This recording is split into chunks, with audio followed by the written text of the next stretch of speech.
A lot of people believe that they have this war in Israel kind of narrowed down to a strange ability to be able to just make a couple agreements with certain people and then we could just end this thing. And that's just not how it's going to work. This war is an ancient war. This war has been going on at least since Abraham. At least since Abraham.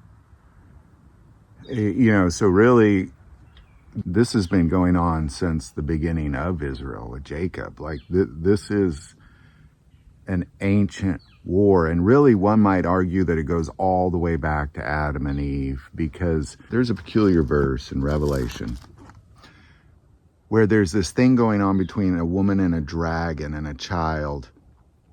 And the dragon is Satan, and we know it to be Satan. And a lot of people are like, oh, it's China. Like, it's not. Like, it literally says in 12:9, so that great dragon was cast out, that serpent of old called the devil and Satan, who deceives the whole world. So it's clear who that is. And it's also very clear who the woman is. The woman is Israel. And so ultimately, knowing that Satan and Israel have this thing going on, this ancient war, it's spelled out in Revelation 12, starting 1. Now a great sign appeared in heaven, a woman clothed with the sun, with the moon under her feet, and on her head a garland of 12 stars. Then being with child, she carried out the labor and in pain to give birth. And another sign appeared in heaven. Behold, a great fiery red dragon, having 7 heads and 10 horns and 7 diadems on his head. His tail drew a third of the stars of heaven and threw them to the earth. And the dragon stood before the woman who was ready to give birth, to devour her child as soon as it was born. So ultimately what it's saying is that Satan, with 7 principalities of wickedness,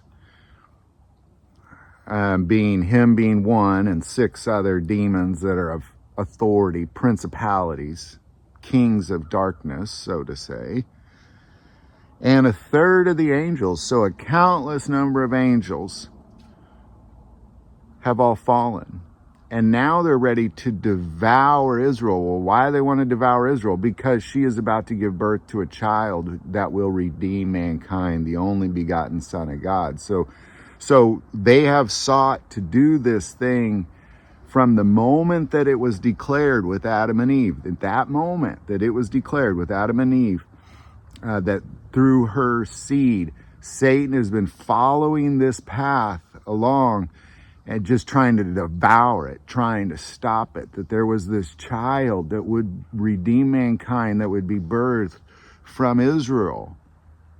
And it goes beyond Jesus. And she bore a male child who is to rule all nations with a rod of iron.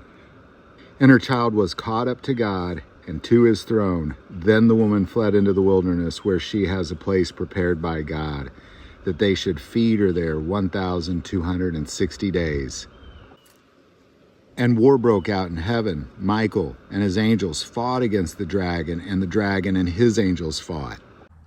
So this war is not a new war. Like, this isn't like, so to sit there and suggest that somehow, well, if we can get these 2 guys to sit down and talk, and they agree to release hostages, and they agree to quit blowing up their town, like, it's not going to work. It's not going to work. It'll never work. There's nothing anybody can do except for the Antichrist, who is a puppet of Satan, and it will be to destroy Israel.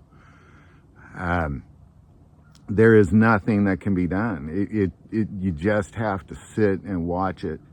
I hate to say that, but you just have to sit and watch it. You know, we can also see this in Daniel, because it's not just Satan fighting in this war and his 6 principalities of darkness and a third of the angels, which are now demons. It's not just them doing this. Daniel 12 verse 1, at that time Michael shall stand up, the great prince who stands watch over the sons of your people. There shall be a time of trouble such as never was since there was a nation. So all that trouble that they, have had since the beginning of time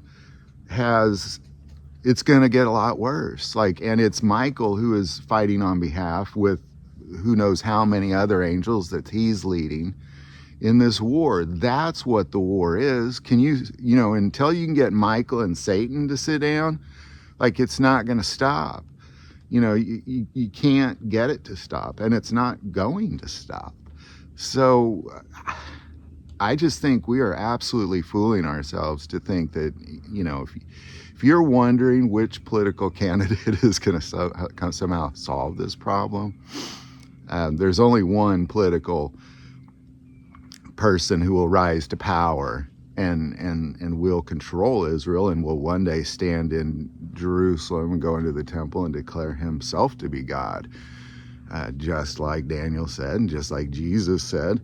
So this is an ancient war. It's an ancient war. You can't stop this war.